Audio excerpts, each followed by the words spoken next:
নমস্কার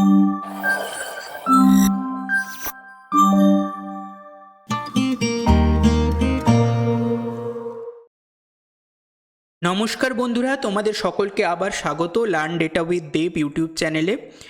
গত ভিডিওতে আমরা ইন্ডেক্স এবং ম্যাচ এই দুটো ফর্মুলার সমস্ত বেসিক ডিটেলস আলোচনা করেছিলাম এবং এই দুটো ছোট্ট টেবিলের মাধ্যমে আমরা কনসেপ্টটা ক্লিয়ারভাবে বোঝার চেষ্টা করেছিলাম। ওই ভিডিওটা তোমরা যদি কেউ মিস করে থাকো, আমি ওপরে আই বাটনে দিয়ে দিয়েছি, দেখো, ক্লিক করে আগে ওই ভিডিওটা দেখে এসো। ওই ভিডিওটায় কনসেপ্টগুলো আমি খুব ডিটেলে গিয়ে ইজিলি বোঝানোর চেষ্টা করেছি। ওই ভিডিওটা যদি তোমরা না বোঝো তাহলে এই ফর্মুলাটা আমরা এখন মুভিজ ডেটা সেটের ওপর অ্যাপ্লাই করব, যেটা একটা তুলনামূলক বড় ডেটা সেট, তার ওপর অ্যাপ্লাই করব। ওটা বুঝতে কিন্তু খুব প্রবলেম হবে। তাহলে চলো শুরু করা যাক, আমরা ডেটা সেটের ওপর কীভাবে অ্যাপ্লাই করব দেখে নিই। তাহলে চলো, এই জায়গাটায় আমরা ডিলিট করে নেব পুরো ডেটাটা। কন্ট্রোল শিফট সিলেক্ট করব, রাইট অ্যারো রাইট সাইডে সিলেক্ট হয়ে গেল, ডাউন অ্যারো পুরোটা সিলেক্ট হয়ে গেল, ডিলিট করে দিলাম। ডিলিট হয়ে গেছে ডেটা। এখানে একটা এক্সট্রা কলামটাকে ডিলিট করে দিই, ডিলিট হয়ে গেছে। এবার আমরা এখানে ইন্ডেক্স ফর্মুলা আমরা যে শিখেছি, ইন্ডেক্স ফর্মুলা এখানে লিখব। ফার্স্ট হচ্ছে আমরা ফাইন্যান্সিয়াল টেবিলে যাব, দিয়ে পুরো ফাইন্যান্সিয়াল টেবিলটাকে আমরা সিলেক্ট করে দেব। Control shift right arrow, control shift down arrow, হয়ে গেছে। ফাইন্যান্সিয়াল টেবিলটা সিলেক্ট হয়ে গেছে, কমা। এবার কি বলছে যে কোন ভ্যালুটা চাই আমার, দেখো 101 ওখানে কিন্তু ফার্স্টে আছে। তাহলে আমি ওকে বলে দিই যে আমার রো নাম্বার হচ্ছে গিয়ে 1, যেটা আমরা আগেই ডিসকাস করেছিলাম। সিলেক্টেড পোর্শনে কিন্তু এটা রো 1, আর সঙ্গে হচ্ছে বাজেট হচ্ছে, দেখো এখানে কলাম 2তে আছে, তাহলে এটা 2, তাই তো। দিয়ে এন্টার করে দিই। দেখো এখানে একটা ভ্যালু চলে এসেছে। এবার আমরা যেটা আগের ভিডিওটাও ডিসকাস করেছিলাম, আমরা পুরো জিনিসটা হার্ডকোড করলাম। হার্ডকোড করলে প্রবলেমটা হচ্ছে গিয়ে পরের ভ্যালুগুলো ডাইনামিক হবে না। হার্ডকোডটা আমরা করব না, আমরা স্টেপ বাই স্টেপ গিয়ে জিনিসটাকে চেঞ্জ করব। ঠিক আছে, তাহলে ফার্স্টের এই 1টা আমরা ডাইনামিক করে 1টাকে নিয়ে আসার চেষ্টা করব। তো ঠিক আছে, তাহলে এখানে আমরা একটা ম্যাচ ফর্মুলা দেব। ট্যাব দিয়ে সিলেক্ট করলাম, ফার্স্ট ব্র্যাকেটটা ক্লোজ করে নিলাম যাতে কনফিউশন না হয়। এবার লুকআপ ভ্যালু কি না, লুকআপ ভ্যালু হচ্ছে কি, আমরা মুভি আইডি দিয়ে সার্চ করতে চাইছি, তাহলে আমার লুকআপ ভ্যালু হচ্ছে মুভি আইডি। দিয়ে মুভি আইডি এখানে লুকআপ ভ্যালু হয়ে গেল। এবার পরে হচ্ছে লুকআপ অ্যারে। লুকআপ অ্যারেটা কি, আমার ফাইন্যান্সিয়াল টেবিলে যাব, মুভি আইডি সিলেক্ট করব, কন্ট্রোল শিফট ডাউন অ্যারো, এই পুরোটা হচ্ছে গিয়ে আমার ফাইন্যান্সিয়াল টেবিল থেকে আমি এটা হচ্ছে গিয়ে আমার লুকআপ অ্যারে। এবার হচ্ছে গিয়ে ম্যাচ টাইপ, আমাদের তো জানোই আমরা এক্স্যাক্ট ম্যাচ নেব। এক্স্যাক্ট ম্যাচ নিলাম, এন্টার করে দেব। দেখো পুরো জিনিসটা চলে এসেছে ঠিকঠাক। কিন্তু আমরা যেটা আগের ভিডিওতেও আলোচনা করেছিলাম, এখনও আমাদের এখানে একটা এই যে 2, যেটা আমাদের হচ্ছে গিয়ে কলামের ভ্যালুটা, ওটা এখনও হার্ডকোড করা আছে। তাহলে ওটাকে আমরা চেঞ্জ করব। তাহলে ওটাকে আমরা চেঞ্জ করার জন্য কি করব না, আমি কোন জিনিসটা নিচ্ছি এখান থেকে, ফার্স্ট আমি এখানে আরেকটা ম্যাচ ফর্মুলা লিখব।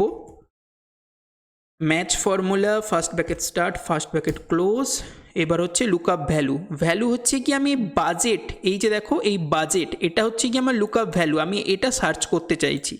তাহলে আমার লুকআপ ভ্যালু বাজেট হয়ে গেল, কমা দিলাম। এবার লুকআপ অ্যারে কোথায় দেখতে চাইছি, আমি ফাইন্যান্সিয়াল টেবিলের পুরো যে হেডার পোর্শনটা আছে, কন্ট্রোল শিফট রাইট অ্যারো, আমি এই পুরোটার মধ্যে সার্চ করতে চাইছি যে যেখানে তুমি বাজেট কথাটা পাবে সেইটাকে তুমি রিটার্ন করো। মানে এখানে ও দেখবে, এখানে হচ্ছে গিয়ে যেহেতু সেকেন্ডে পাচ্ছে ও, তাহলে এখানে 2 রিটার্ন করবে। বুঝতে পারছো, যেটা আমি আগের ভিডিওতেও ডিটেলসে আলোচনা করেছি। তাহলে কমা দিয়ে দিলাম। এবার হচ্ছে আমার চাই এক্স্যাক্ট ম্যাচ, 0 নিলাম, সিলেক্ট করে দিলাম, এন্টার। দেখো পুরো জিনিসটাই তাহলে এবার আমার ডাইনামিক হয়ে গেছে, তাই তো। কিন্তু এখনও এখানে একটা প্রবলেম আছে, তোমরা নিজেরা ভেবে বের করার চেষ্টা করো দেখি কি প্রবলেম আছে। হ্যাঁ, আমি বলে দিই তাহলে। প্রবলেমটা যেটা হচ্ছে তোমরা নিশ্চয়ই বুঝতে পেরেছো যে এটাকে যদি আমরা সাইডে ড্র্যাগ করি তাহলে প্রবলেম হচ্ছে আমরা যেই মুভি আইডির ওপর বেস করে পুরো জিনিসটা ক্যালকুলেশন করেছিলাম, এই মুভি আইডিটা যেহেতু আমরা লক করিনি, সাইডে ড্র্যাগ করলে এক্সেল ওটাকে মুভি আইডির জায়গায় চেঞ্জ করে টাইটেল বানিয়ে দেবে, তখন ওটা আমার ফাইন্যান্সিয়াল টেবিলের সঙ্গে ম্যাচ হবে না, তখন মিসম্যাচ হয়ে যাবে এবং এরর দেবে, তাই তো? তাহলে আমরা একবার দেখি করে সাইডে ড্র্যাগ করলাম, এই নিয়ে চলে এলো, দেখো এখানে টাইটেল করে দিয়েছে, তাহলে প্রবলেম হয়ে গেছে। তাহলে এবার আমরা ফর্মুলাটা তাহলে লক করে দেব। তার জন্য আমরা মুভি আইডির এখানে যাব, একটা কোলন দেব, ফার্স্ট থার্ড ব্র্যাকেট স্টার্ট করব, থার্ড ব্র্যাকেট এন্ড করব, দিয়ে মুভি আইডি হয়ে গেল, একটা লক হয়ে গেছে। পরেরটাকেও আমাকে সেমভাবে লক করে নিতে হবে, colon third bracket start third bracket end movie ID. এবার লক করে দিয়েছি পুরো জিনিসটা। এবার আশা করি আমাদের এক সেকেন্ড, কিছু একটা প্রবলেম হয়েছে, আমরা প্রবলেমটাও ফাইন্ড আউট করব। আমি জিনিসটা এডিট করব না, যাতে তোমাদের প্রবলেমটাও তোমরা ফাইন্ড আউট করতে পারো। তাহলে আমরা দেখে নিই একবার পুরো প্রবলেমটা কি হলো। ফাইন্যান্সিয়ালকে রেফার করবে, ফাইন্যান্সিয়ালকে রেফার করার পরে ম্যাচ করলো মুভি আইডি, ঠিক আছে।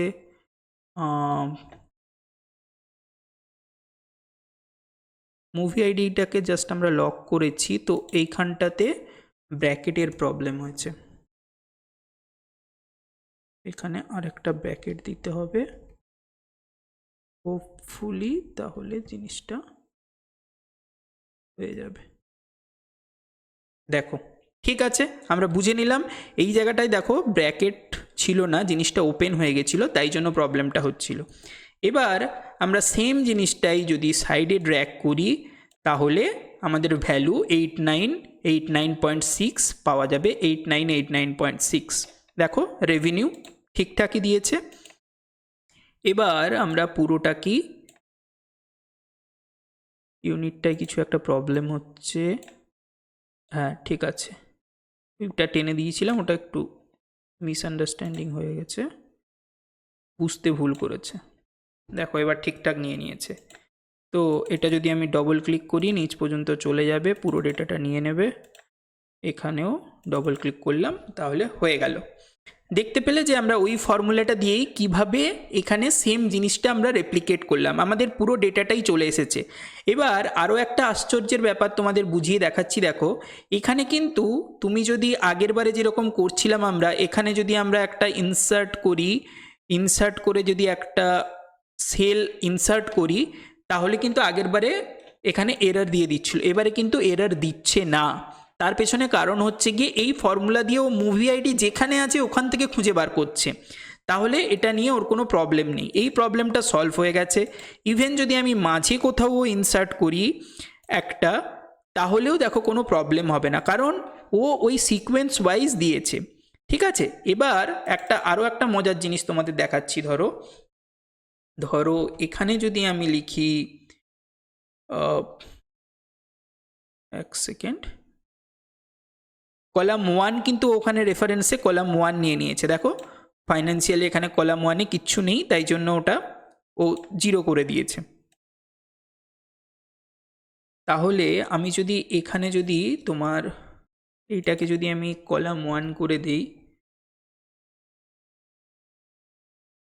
1 করে দিই বা 2 করে দিই, আর এটাকে যদি আমি কারেন্সি করে দিই, দেখো রেভিনিউর পরে এখানে কি ছিল, রেভিনিউর পরে এখানে ছিল ইউনিট। আমি যদি কারেন্সিকে তারপরে দিই, ও কিন্তু ঠিক ফেচ করে নেবে, ওর কিন্তু এটা বুঝতে কোনো অসুবিধা হচ্ছে না। যে এই দেখো এখানে আমি যদি কারেন্সি দিই, সঙ্গে সঙ্গে নিয়ে নিল। তাহলে ব্যাপারটা, কারেন্সিকে যদি আমি এখানেও দিই তাও নিয়ে নেবে, কারণ পুরো ব্যাপারটা ডাইনামিক হয়ে আছে, বুঝতে পারলে? তাহলে আমার কারেন্সির পরে কি ছিল, কারেন্সির পরে ছিল আমার ইউনিটটা ধরো আমি আগে দিয়ে দিলাম, ইউনিটটা যদি এখানে আমি আগে দিয়ে দিই ইউনিট আগে চলে আসবে, কোনো প্রবলেম নেই। তাহলে ওই যে ডাইনামিক প্রবলেমটা ছিল সেই প্রবলেমটা এই ভিডিওতে আমরা সলভ করে নিয়েছি, দেখতে পেলে তোমরা যে এখন আর কোনো চেঞ্জেসের ওপর কোনো ব্যাপার নেই, কোথাও সেল ইনসার্ট করলে এরার দেবে ওরকম কোনো ব্যাপার নেই। তবুও VLOOKUP এখনও খুব পপুলার, অনেকেই ব্যবহার করে, তার কারণ হচ্ছে তারা সবাই জানে যে রেফারেন্স টেবিলে আমাদের কখনো কিছু পরিবর্তন হবে না, তাই জন্য VLOOKUPটা এখনও ইউজফুল। কিন্তু এরপরে আমরা আরও ফর্মুলা দেখব যে যেটা দিয়ে আরও এফেক্টিভ ওয়েতে জিনিসটা আমরা করতে পারি। তাহলে তোমাদের জন্য আরেকবার আমি কুইকলি ফর্মুলাটা রিভাইজ করিয়ে দেবো যে ফর্মুলাটা এক্স্যাক্টলি কী ছিল এবং সেখান থেকে কিভাবে ডিরাইভ হলো। তাহলে ফর্মুলা বারে গিয়ে তুমি যদি ইকুয়াল টু করে লেখো তাহলেও কিন্তু জিনিসটা একই দাঁড়াবে। আমি কি বলছি যে এই যে এইটা ফর্মুলা বার, এখানে গিয়ে যদি তুমি ফর্মুলাটা লেখো তাহলে স্টেপ বাই স্টেপ কীভাবে ফর্মুলাটা ইভলভ করছে আমি তোমাকে দেখাচ্ছি। তাহলে চলো, আমাদের ফর্মুলা বার চলে এলো। দেখো এখানে ফার্স্ট আমি যেটা দিয়েছিলাম হার্ড কোড করা 1 আর 2 দুটোই হার্ড কোড করে দিয়েছিলাম। তাহলে এবার এখান থেকে আমি 1টাকে রিপ্লেস করব, কারণ ফার্স্ট স্টেপ বাই স্টেপ যাই।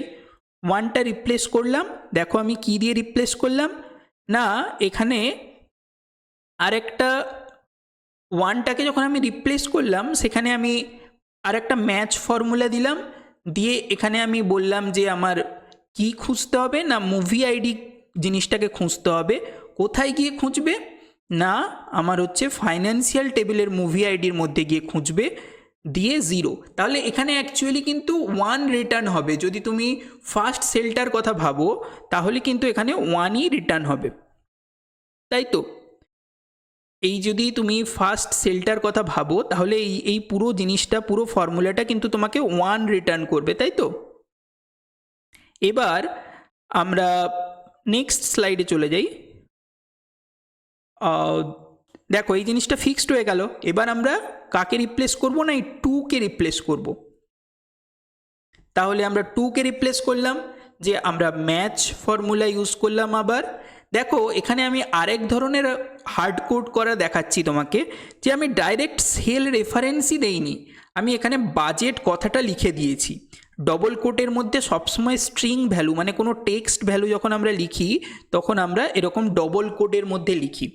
দেখো এখানে তাহলে আমি বাজেট কথাটা আলাদা করে লিখে দিয়েছি, তাহলে এটাও কিন্তু এক ধরনের পার্সিয়ালি হার্ড কোডই করেছি আমি।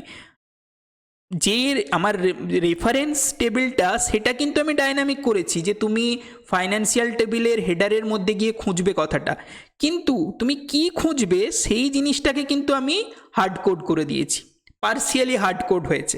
ঠিক আছে, তাহলে এবার আমাকে তাহলে এই হার্ড কোডটা রিমুভ করতে হবে।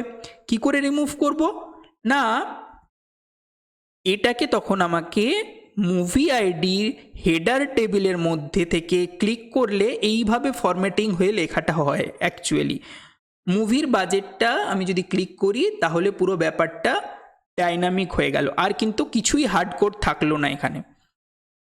বুঝতে পারলে আশা করি। তাহলে পুরো ব্যাপারটা ডাইনামিক হয়ে গেল। এবার এই যে দেখো মুভি আইডিটা দুটো জায়গাতেই এবার আমাদের এটাকে লক করতে হবে, যেটা আমরা দেখেছি। তাহলে এটাকে লক করতে হলে আমরা এখানে ডবল কোড দিলাম, দিয়ে সেম জিনিসটা আবার রিপিট করলাম, এখানেও ডবল কোড দিলাম, দিয়ে সেম জিনিসটা আবার রিপিট করলাম, সঙ্গে একটা অ্যাডিশনাল থার্ড ব্র্যাকেট লাগালাম যাতে জিনিসটা কনফিউশন ক্রিয়েট না হয়। হয়ে গেল।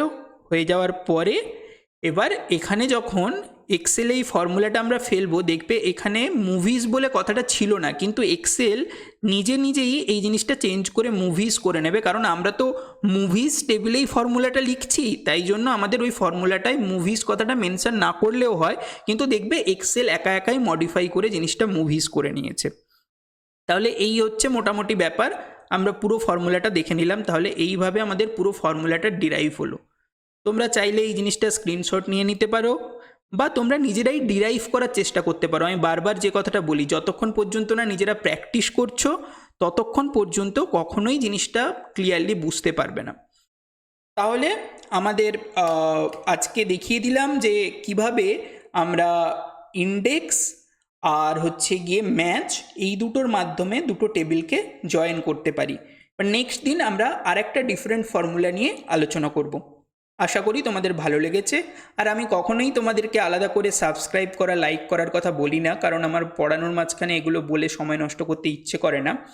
তো তোমরা যদি সাবস্ক্রাইব করো, নিজের বন্ধুদের মধ্যে যদি জিনিসটা শেয়ার করো, তোমাদের কাজে লাগে বলে, উপকারে আসে বলে তোমাদের মনে হয়, তাহলে শেয়ার করো আর লাইক করে আমাকে একটু উৎসাহিত করতে পারো যে তোমাদের উপকারে আসছে, আমি জিনিসটা জানতে পারি। ঠিক আছে, ভালো থেকো সকলে। নেক্সট দিন আর একটা ফর্মুলা দিয়ে আমরা টেবিল কীভাবে জয়েন করতে পারি আমরা দেখব।